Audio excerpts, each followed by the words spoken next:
जो भी व्यक्ति संविधान के विरुद्ध कोई काम करेगा या संविधान को बिगाड़ने की बात करेगा, वो देशद्रोही है। मणिपुर में 4 महीने हिंसा जागृत होने के बाद भारत का प्रधानमंत्री संसद में बोलने में कितना समय लिया और फिर बोला भी तो उसके बाद गए भी नहीं एक भी दिन। क्या वो भारत का राज्य नहीं है? याद है 2 अप्रैल 2018 वो जो आंदोलन देखा हम लोगों ने, उसका कोई नेतृत्व नहीं कर रहा था।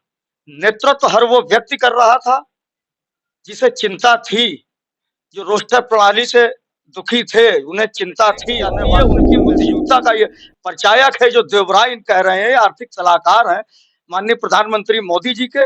इन्हें बिल्कुल सेडिशन का चार्ज लगा करके इसे जेल में डाल देना चाहिए। ये व्यक्ति देशद्रोही है। हमारे मनुवादियों की एक चाल है, वो हमारे समाज को टेस्ट करना चाह रहे हैं। वो देखना चाह रहे हैं कि बार बार हम कहने पर रिएक्ट कैसे करते हैं। अगर हमारे लोग रिएक्ट नहीं करेंगे तो निश्चित है वो लागू करने की कोशिश, ये वैसे संभव नहीं लागू करना, लेकिन वो कोशिश करेंगे।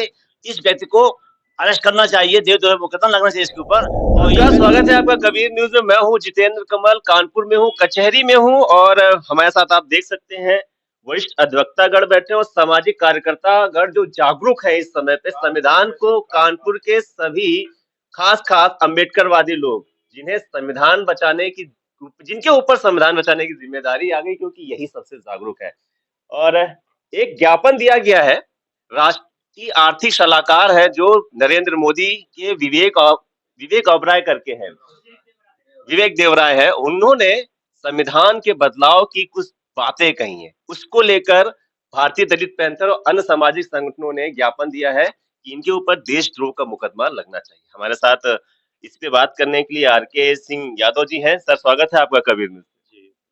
विवेक की ऐसी कौन सी बात पे आपको आपत्ति है कि नहीं देशद्रोह का मुकदमा उनके ऊपर लगना चाहिए? हो सकता है सारी बातों पे है, लेकिन आप एज ए वकील हैं, अधिवक्ता हैं, कुछ चीजों को शॉर्ट में करके आप बता सकते हैं संवैधानिक तरीके से।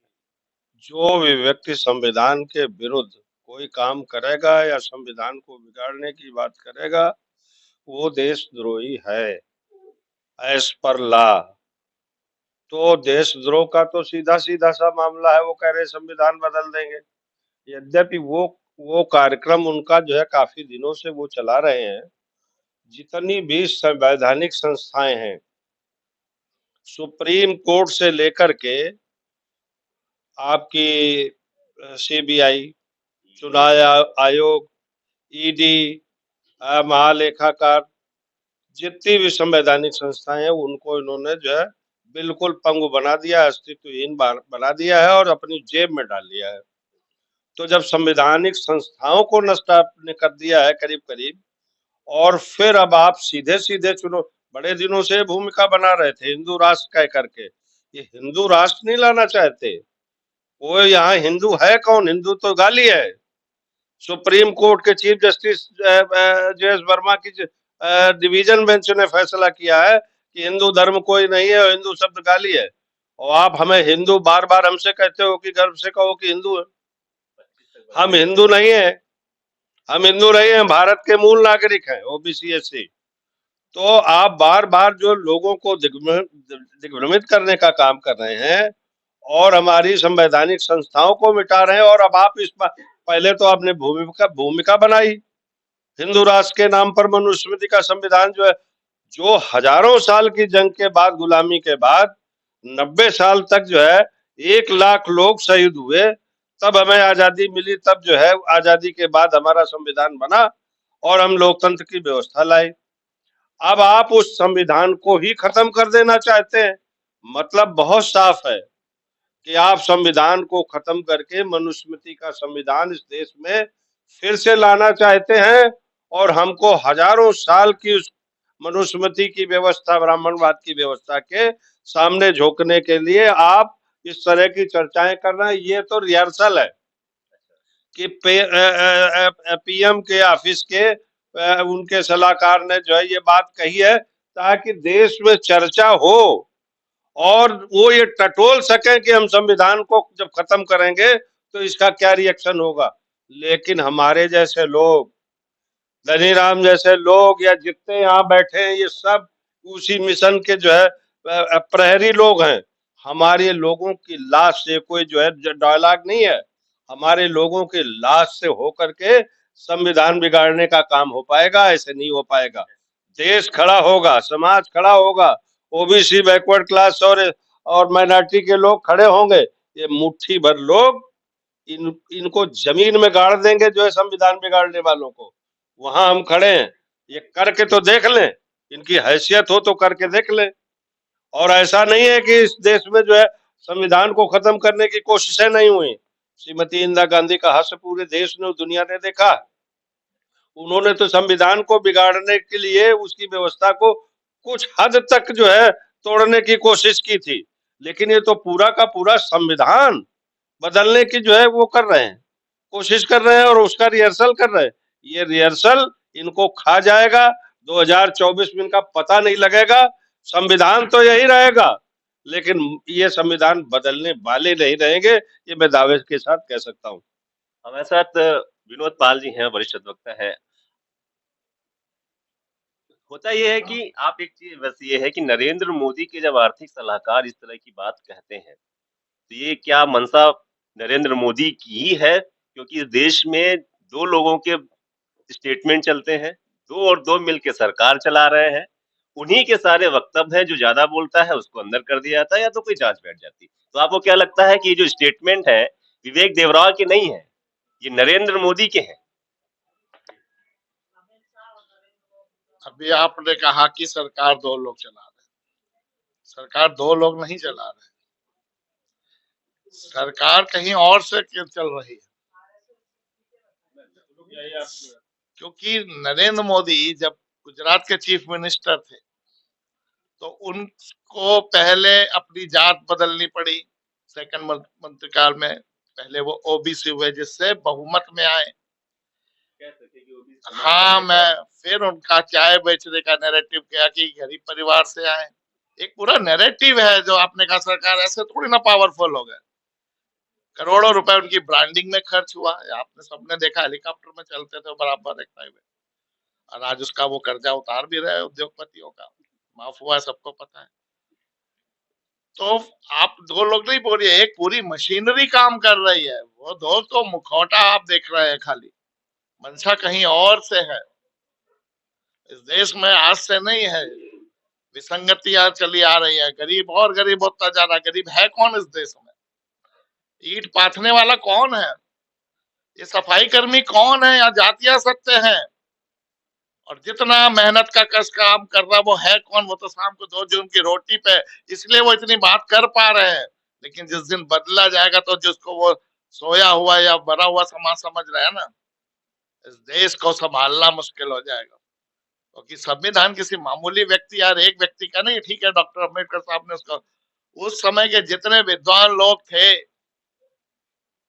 और कहाँ के पढ़े हुए थे, California university, London school of economics, तो उस व्यक्ति के लेवल का आज भी तो एक व्यक्ति दिखाओ जिसके पास 7 विषयों में पीएचडी हो।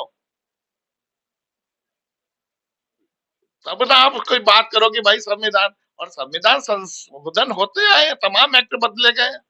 अगर वो बात करते हो तो वो तो ठीक है कि भाई संसद को अधिकार है, तमाम कानून जो बदले गए।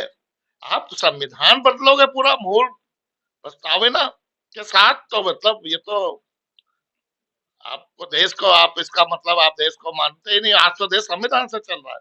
भारत का प्रधानमंत्री ने ओथ लिया संविधान की, सुप्रीम कोर्ट का जज संविधान के साथ है। तो अभी कैसे कि वो बदलने की बात कर रहे हैं? अगर बदल रहे हैं तो देशद्रोही है, अगर जो भी बोल रहा हो।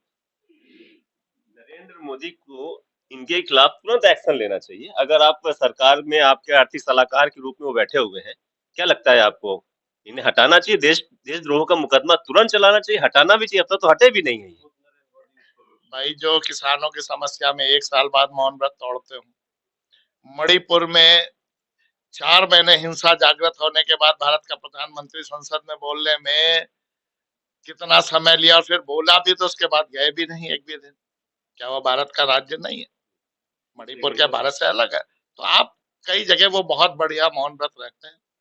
तो आप आगे आ जाते। आप महिलाओं की इतनी सुरक्षा की बात होते थे, और इस देश के तो बात ही कही है, यत दारस्तु पूजन्ते रमन्ते तत्र देवता, यहाँ तक बात होती कि जहाँ नारियां, जब नारियां धरने पे बैठी इस देश की, वो भी कोई मामूली महिलाएं नहीं, जिन्होंने देश का मान मस्तिष्क सम्मान को पूरे विश्व के सामने पटल पे रखा। जब ओलंपिक में आप मेडल जीतते हो ना, तो पूरे विश्व के 300 से ज्यादा देशों के बीच में आपकी प्रतिष्ठा गौरवान्वित होती है। जब जनगण मनगण उतने राष्ट्रों के खिलाड़ियों के बीच में यार जब फहराया जाता है, तो इतना मान मस्तिष्क बढ़ाने वाली महिलाएं उसी जंतर मंतर पे, क्या आपने नहीं देखा कभी एक शब्द आया?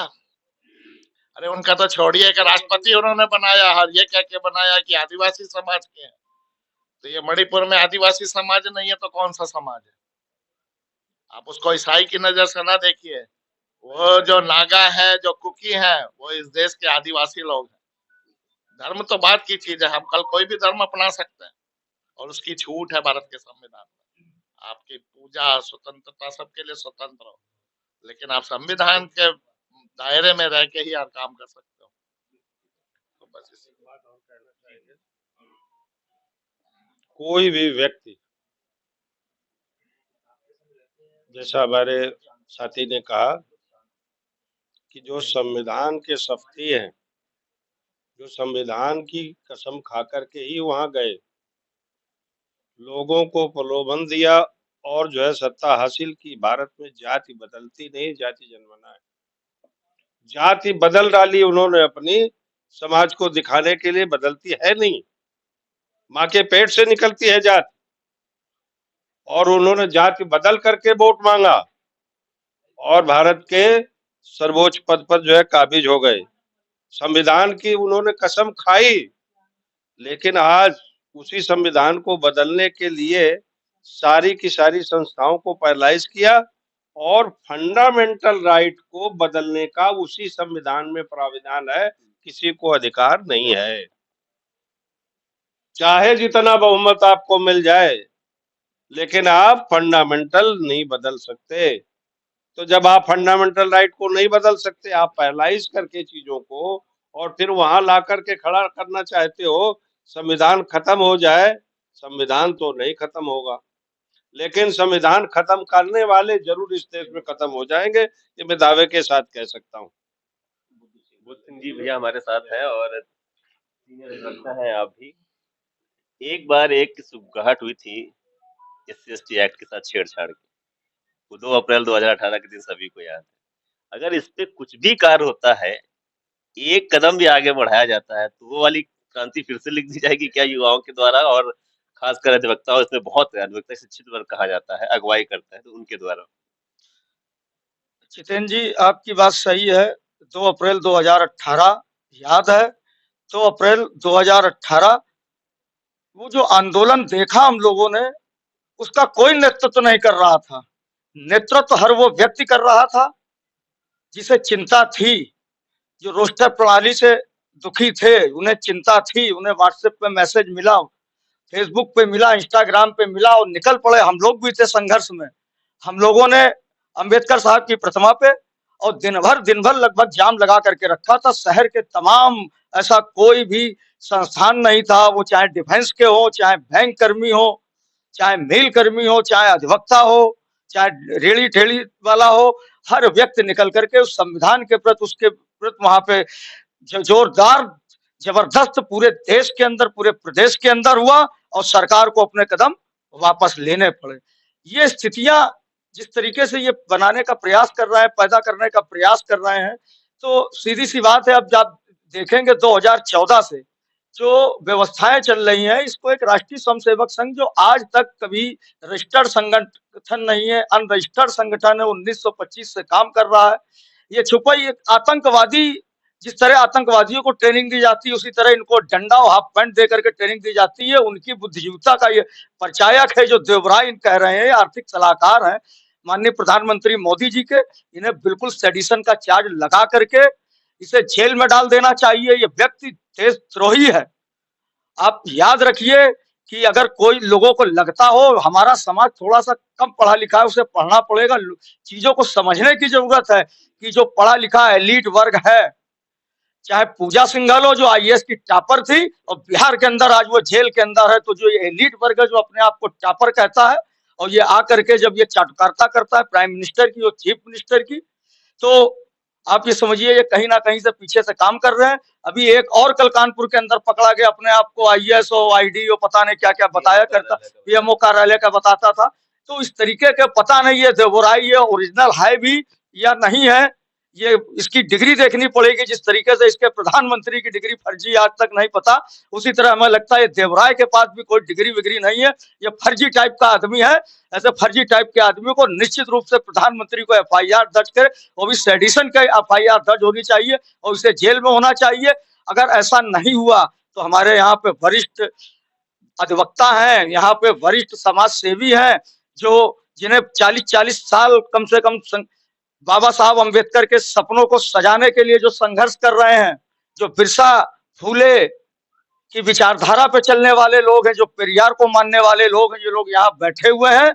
इनके नेतृत्व में एक जबरदस्त आंदोलन कानपुर शहर यानी पूरे उत्तर प्रदेश से चलाया जाएगा, जिसकी आवाज पूरे देश में जाएगी। जगह जगह इसके लिए चाहे रैली करनी पड़े, धरना करना पड़े, प्रदर्शन करना पड़े, और संवैधानिक रूप से हम करने के लिए मजबूर होंगे और उसे हम लोग करेंगे। हटना पड़ेगा थोड़ा सा, इधर चलते हैं और लोगों से भी बात कर लेते हैं। डॉक्टर चौधरी जी भी है हमारे साथ। क्या कुछ कहना चाहते हैं आप विवेक देवराय के बाद? ये जो स्टेटमेंट आया है, जो लेख आया है, उन्होंने कहा है कि कोई भी लिखित संविधान 17 वर्ष तक ही चल सकता है, इसके बाद ये अज्ञानता है या ज्ञान शून्यता है? नहीं, ये जो है हमारे मनुवादियों की एक चाल है। वो हमारे समाज को टेस्ट करना चाह रहे हैं, वो देखना चाह रहे हैं कि बार-बार हम कहने पे रिएक्ट कैसे करते हैं। अगर हमारे लोग रिएक्ट नहीं करेंगे तो निश्चित है वो लागू करने की कोशिश, ये वैसे संभव नहीं लागू करना, लेकिन वो कोशिश करेंगे। इस व्यक्ति को अरेस्ट करना चाहिए, देवद्रोह मुकदमा लगना चाहिए इसके ऊपर, और ये व्यक्ति इस समाज में रहने लायक नहीं कि जो भारत के संविधान के लिए बाबा साहब द्वारा बनाए संविधान के लिए जो उल्टा सीधा बोलता हो कि उन्होंने ऐसा नहीं लिखा, वैसा नहीं लिखा, ऐसा होना चाहिए। ये जो इमेजिन कर रहा है, ऐसा ही बोल रहा है, इसको तुरंत अरेस्ट करके जेल में डाल देना चाहिए और हमारे देश के सारे मूल निवासियों को इसके अगेंस्ट खड़े होकर के 2 अप्रैल जो 18 में किया था ऐसा आंदोलन करके इसको तुरंत अरेस्ट कराना चाहिए। ये हम लोगों की मांग है। तो देखिए, यहाँ पर कचहरी में सभी अधिवक्तागण और समाज सेवी, जो वरिष्ठ समाज सेवी लगातार समाज की चिंता का आज यहाँ मीटिंग कर रहे हैं। ज्ञापन भी दिया है, जो मेरे हाथ में है वो ज्ञापन आप देख सकते हैं। विवेक देवराय के लेके ज्ञापन है कि देशद्रोही का इनके ऊपर मुकदमा लगाना चाहिए और उन्हें जल्द से जल्द उनके ऊपर कार्रवाई करनी चाहिए। एक आरएसएस की एक मंशा है और आरएसएस की मंशा ही नरेंद्र मोदी की सरकार पर भी लागू होती है, वही नरेंद्र मोदी पर भी लागू होती है कि हिंदू राष्ट्र के स्थापना के लिए, हिंदू राष्ट्र घोषित करने के लिए इस तरह की बयानबाजी की जा रही है और केवल ये मूल निवासियों को नब्ज टटोलने की बयानबाजी की जा रही है कि अगर इसमें कुछ नहीं करता है, कोई रिएक्शन नहीं आता है, तब क्या होगा आगे। लेकिन यहाँ पे भी लोगों ने ठाना है कि अगर इस पे एक कदम भी आगे बढ़ाया जाता है तो कहीं ना कहीं वो 2 अप्रैल 2018 की याद को फिर से इस देश की जहन में याद दिला दिया जाएगा। तो ऐसे और लोगों और खबरों के लिए और लोगों से बात करने के लिए आपको लाता रहूंगा, आपसे मिलाता रहूंगा। तब तक बने रहे कबीर न्यूज के साथ। नमस्कार।